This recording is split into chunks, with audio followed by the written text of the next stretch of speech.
sa mga kagawad, sa ating kandidato, mga kagawad. Magandang gabi. Sa ating kapwa tumatakbong kandidato, punong barangay, Pastor Rowie, magandang gabi sa inyo. Sa ating mga kabarangay, magandang gabi sa inyo. Ako po, kasalukuyang punong barangay na ating nasakupan. Sumusubok po muli, naayon sa kanila, pangatlong pagkakataon na raw, naayon sa kanila, pangalawang pagkakataon na raw. Bahala sila, walang pakialam doon. Pag-usapan po natin ang proyekto.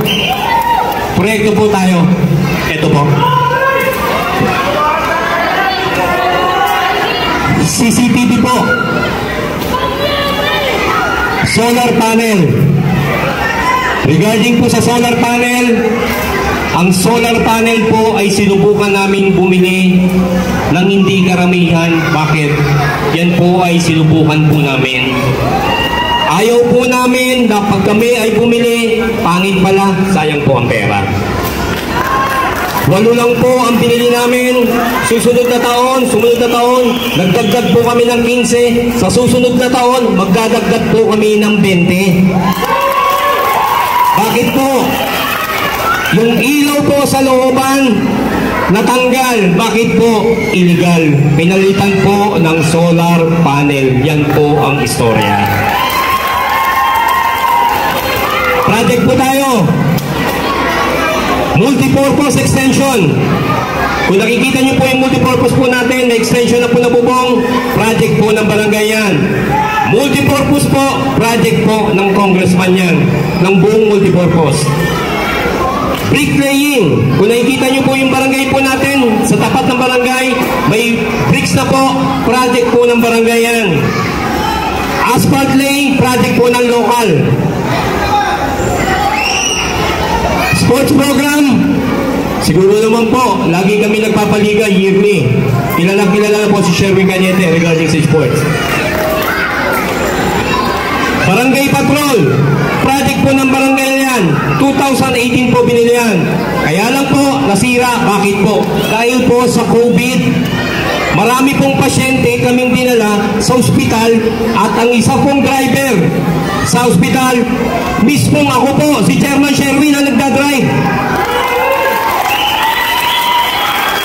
Iwata po, project po ng barangay yan.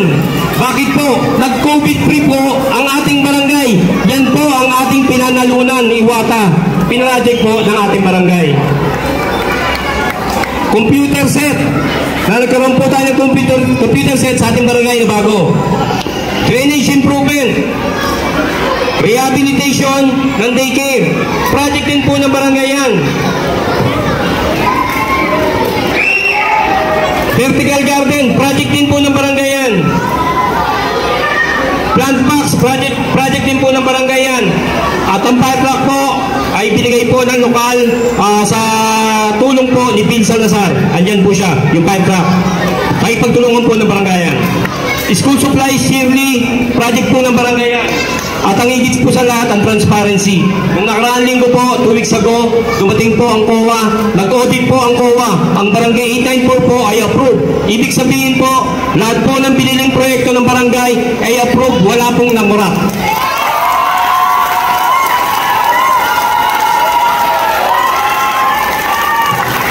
Pag-usapan po natin susunod na taon. Kakasya yung oras na yan. 1 minuto pa. Susunod na taon po, lahat po ng bata na walang kakayahan mag-print o gumamit ng internet, bibili po kami ng desktop para po sa mga kabataang mahihiya. Pangalawa po, dati po ang senior may 2 kilong bigas na binibigay po ng barangay. Nagkataon po nag-COVID, hindi po natuloy kasi po nag-COVID. Babalik po natin yan starting January 1. Kasabay po nito ang solo parent at PWD. Lahat pag kayo nagpe-birthday, may 2 kilong bigas po kayo galing barangay. At ito po ay kukunin natin sa basketball court na kanila pong sinasabi. Hindi ko na po aabaan dahil alam ko tapos na. Nasabi ko na po lahat ng proyekto. Maraming salamat po. Pagpalain po tayo lahat. Puluhan ng barangay. Pamumuluhan ko ang barangay bilang katulad ng isang ama sa kanyang mga anak. pangangalagaan ko ang kapakanan ng barangay na ito. Iingatan ko ang aking mga anak tulad ng gagawin ko sa barangay na ito. Ipagtatanggol ko sila sa mga taong masasama, gumagawa ng masasama, mga taong gumagamit sa kapwa masasama. Dahil ako'y ama ng aking mga anak, tungkulin kong sila ipagtanggol. At kung sakaling papalarin tayo, wala ng taong mang-aapi sa inyo. Wala ng mga taong sisipa ng mga pintuan nyo na mga magpasasamantala para kayo ay hulihin. Wala na rin mga tao ang papayag tayong gagamitin ang ating barangay sa mga bagay na iligal. Ipapatupad natin ang batas. At kung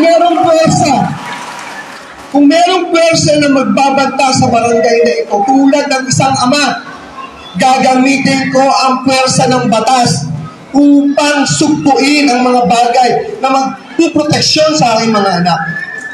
Yan ang aking gagawin. Sisikapin ko ang barangay na ito ay tulad ng isang ama na mabigyan ko ng magandang kinabukasan ng aking mga anak. Walang anak na isang ama na katulad ko ang hahayaan ko ang aking anak na hindi nag-aaral. Tulad ng barangay na ito, sisikapin ko ang bawat bata dito ay nag-aaral. Lahat ng mga tao na walang pagkakataon ay tulungan sila umangat sa buhay. At higit sa lahat, hindi ko lang pamumunuan ang barangay na ito bilang isang ama. Pamumunuan ko ang barangay na ito bilang asawa ng aking asawa. Anong ibig mo sabihin, Pastor? Hindi ko pagtataksilan ang aking barangay. Hindi. Tulad ko bilang asawa ng aking asawa, hindi ko pagtataksilan ang barangay na ito. Hindi ko siya dadayain, hindi ko siya lolokohin, hindi ko siya tatratuhin na para lamang kasama sa buhay. Hindi.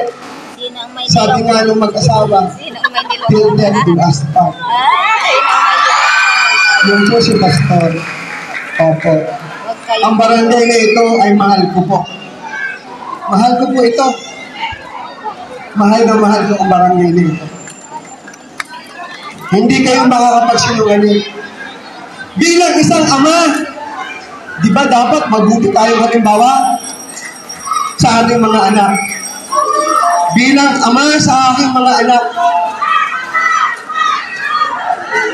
maraming salamat po sa inyo.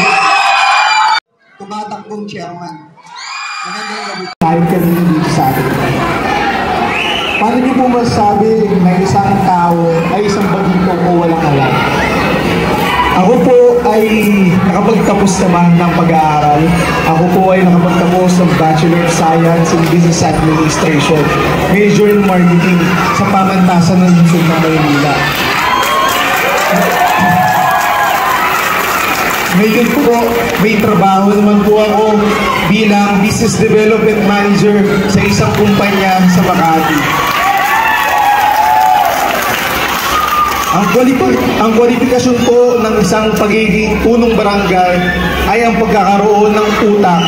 Pangalawa ay pagkakaroon ng puso para sa mga tao.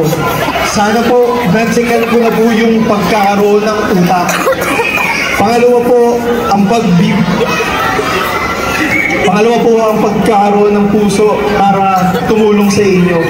Katuwang po ng mga kabarangay, kagawad, kayo po mismo sa ating barangay, kailangan po natin magtulungan para sa common goal po natin.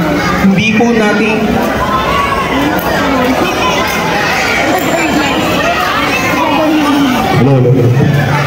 Hindi po natin kailangan maghilahan upang umangat lamang sa barangayan. Tayo po dito ay isang lugar lamang. Isa lang po ang gusto natin. Isa lang po ang dapat mangyari. Maging okay ang barangay 894. Hindi po natin kailangan ng kung ano-anong issue. Hindi natin kailangan ng kung ano-anong mga sistema para hindi tayo umangat. Bilang isang punong barangay po, meron lang akong misyon at bisyon para sa ating mga kabarangay. Ang aking misyon po ay katuwang ng ating mahalal na kagawad, gawin ang mga pangunahing pangangailangan ng ating barangay. Ano po ba yung mga pangunahing pangangailangan ng ating barangay? Unang-una na po dito ay ang street lights po natin. Ang street lights po natin, hindi lang po sa looban, hindi lang po sa box office, buong barangay po, tayo ay madilim ang gabi. Salamat po sa mga nag-i-sponsor, lalo na po sa looban ng kuryente. Dahil kung wala po sila, sobrang dilim po sa looban. Sana po may mga mabuting loob rin sa ibang lugar para makapagbigay ng liwanag sa ating mga kabarangay. Pangalawa po, kailangan po nating ayusin ang barangay asset po natin. Ang barangay assets po natin, ito po yung barangay hall natin, ang ating multipurpose hall, at ito pong kinakatayuan natin lahat ngayon, ang court. Yung barangay hall po natin, sana po, kapag ako'y naupo, pagpasok niyo pa lamang po, mapipil nyo na ang ganda ng barangay hall natin. Pagpasok po natin ng multipurpose hall, actually gusto ko po talaga isang gawing chapel ulit para po sa mga magkaroon ulit tayo ng simbahan. Meron tayong mga misa kada linggo. Tapos po itong court natin, ito po yung magiging asset po natin kasi nag-generate po ito ng income. So yung nag-generate po natin income, pwede po natin ipangdagdag sa ating barangayan para hindi po tayo hanap kung saan-saan ng pondo. Sa ngayon, yun lang po muna. Wala po akong ganun ka-grandeng plano para sa ating barangay. Ngunit sa mga basic, sa mga pangunahin, kailangan po natin yan magawa agad. Maraming salamat po.